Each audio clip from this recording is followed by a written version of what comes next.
Do you know which animal can change its colors? Let's find out. Today, we are going on an adventure to discover the colorful world of animals. Look at the bright red ladybug. Isn't it beautiful?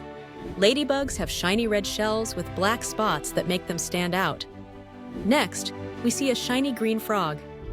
Frogs can be many colors, but this one is as green as the grass it sits on. Can you spot it? Now look up. There's a bluebird flying high in the sky. Bluebirds have lovely blue feathers that make them easy to spot against the clouds.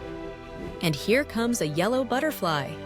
It's fluttering around the flowers, and its yellow wings are like sunshine, bringing joy to everyone.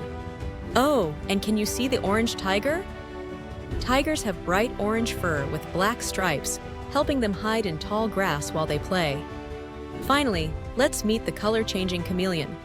Chameleons are amazing because they can change their colors to match their surroundings, making them very special. Did you guess which animal can change its colors? It's the chameleon!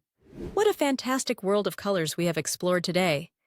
This exciting video was crafted by AutoShorts. Want your own fun videos? Just click the link in the description to get started today.